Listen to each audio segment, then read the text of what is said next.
Hi there, artists. Today we're going to be working on celebrating spring a little bit by making some primary colored birds. So quick review, the primary colors are blue, red, and yellow. You don't have to put the birds in that order, but before we even get our materials out, let's take a quick look at this image.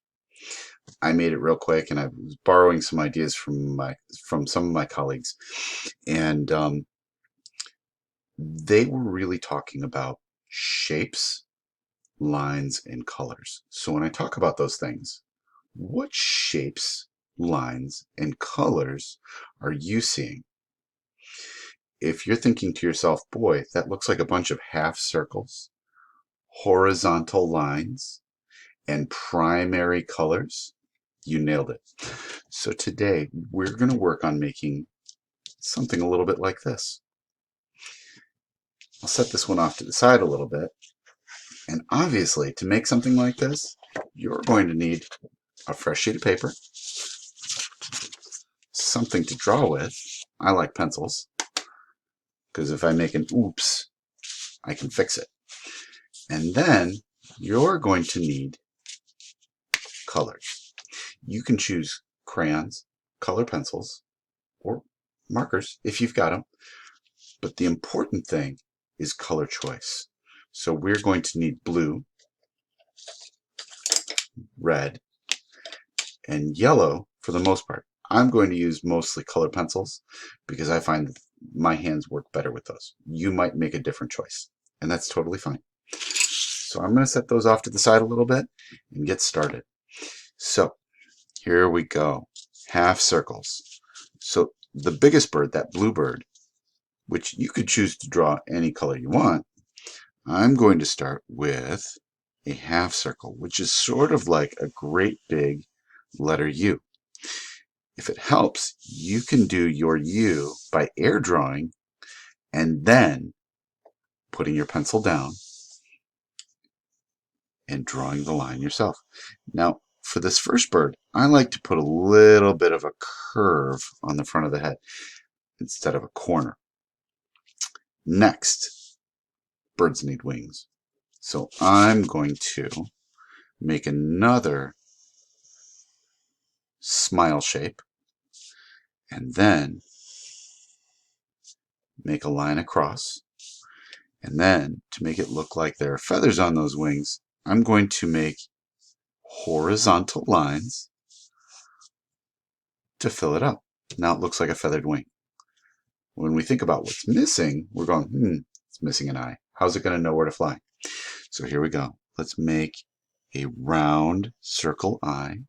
And I like to make my eyes look shiny. So when I make my eye, I make that same U shape, and then I make a little U shape inside of it. Now you'll see what it looks like when it's fully colored in. It'll look a little bit like this one. Then we're going to make two triangles, and we've got a beak, and then we make some parallel lines, and most birds, when you're looking at them, you can only see 3 of their toes. Then I'm going to make a second leg that's either the same length or just a little bit shorter. Now on the back, birds have tail feathers. It helps them fly straight or flat, and I like to add extra feathers in the back. Now if you look carefully at my bird's ear, you're going to see that one bird is standing on top of the other. Excuse me. Now, you can choose to have your birds facing any direction you want. I'm having mine alternate. You can have all 3 facing the same way, or have the first one looking that way. In that case, you put the eye here and you put the tail over there. Your choice. Now I'm going to make my next bird shape. Okay. This one, I want it to have a pointy part because these red birds, they remind me of cardinals. They've got that funny little thing on the top of their head. And then I add 2 triangles, or an M for an open beak. And I add that circle for an eye. And you can go out of order if you want. and add the wing instead of the eye next. Totally up to you. And then I add in those horizontal lines from right to left or left to right to show that it's got feathers. What's missing? Yeah, legs and a tail. You're right. So I'm going to cheat a little bit and put the feet inside. That's what this little pink thing is for. It's fixing or adjusting my oops. And you'll see it better when or if I decide to trace. Okay? Add those tail feathers. And we've got a bird. On to the third one. Let's go one more U shape. This one reminds me of a finch. Okay, those are little tiny yellow birds. They like to eat seeds. So I'm going to add my feathers in. Put that eye on there. And that shiny part's going to be really hard because it's so small. And then I think for this one, I'm going to give it triangle tail feathers. And then just like before, parallel lines to the previous bird. Now we have legs, but can't stand without feet. There we go. And make a little adjustment so we don't have funny overlapping. And we are mostly done. If you choose, you can trace yours with a marker like I did on my original one, or you can just jump right in with color. Now, notice there's a lot going on in this picture that I'm not doing yet. I want each of you to make your own background for a trio or a set of 3 birds. So if you choose, you can put the bottom one as yellow. Maybe it's a chicken instead of a finch. Or you can stick with my order. It doesn't matter. But I think I'm going to just jump right in with the color. Oops, I meant to make that part orange. Oh well. Maybe I'll make that one black instead. So I'm just going to fill my bird in, being careful not to color any yellow on my sky that will happen later. And I'm going to just fill it up. I love it when the finches come around and eat from my bird feeder. They are my absolute favorite birds to watch because they're feisty. They got a little sass. So I'll just color over that yellow because sometimes they have little black beaks. And I'm going to fill that in. And then add in all of my orange parts. And I'm going to apologize in advance. My dog, he is snoring so loudly behind me that I'm afraid you might be able to hear it. It might be disturbing to some of you because there's funny noises in the background. I do apologize. We don't want that. We don't want to be disturbed. And cardinals have orange beaks. The boys and the girls. Now the boys are the red ones. Bet you didn't know that. The red ones are boys, and the pink and brown ones are the females or the girls.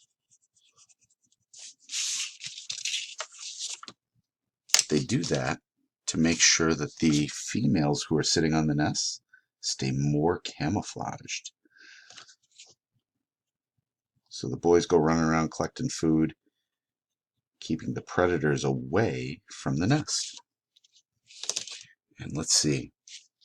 I'm going to stick with the middle one being my cardinal. Now remember, the background is going to be up to you. If you choose to put yours next to a pond or in front of a house, you just make sure you add the house behind it. I put mine on the lawn with a tree.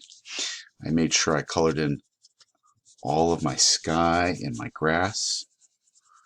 I even added a little worm in there. If you want to add a worm, I'll show that part. Because bluebirds eat worms. Don't eat worms. Mostly because you're not a bluebird or a robin. And worms, I'm sure, taste pretty gross because they eat dirt. Don't eat it. Don't do that. No. And I'm going to be really careful because I don't want any red in the white part of my eye there. I want it to look really shiny.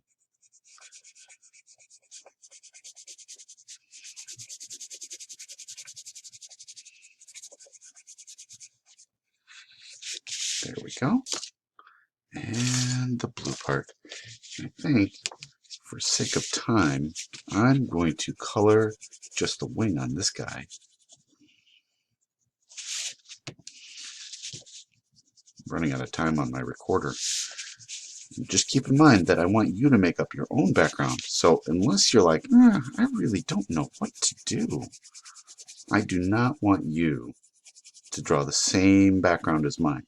Unless you're like, I just don't know. I've got no creativity today. It's all right. It's probably a Monday when you're watching this, or maybe a Tuesday. Sometimes my brain's running a little slow on Tuesdays as well. Mondays and Tuesdays are kind of slow for my brain.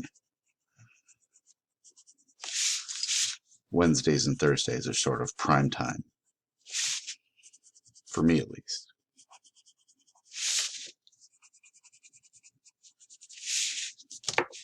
And I'm going to find my crayon. Oh my goodness, where did it go?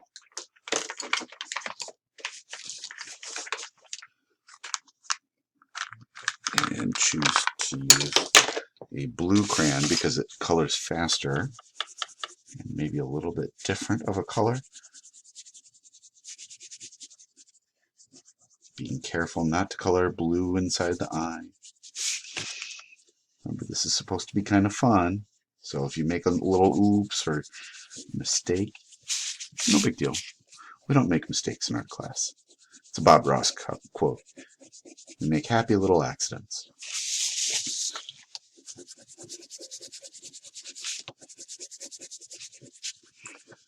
All right, my friends. The last thing I'm going to add, I'm not even going to finish this guy, is how to draw a worm coming out of a hole. You draw a worm, then you draw a hole around him, and you make this part dark. And it looks like he's coming up out of a hole. And there you go. I hope you've had fun. I sure did. And I can't wait to see what you come up with.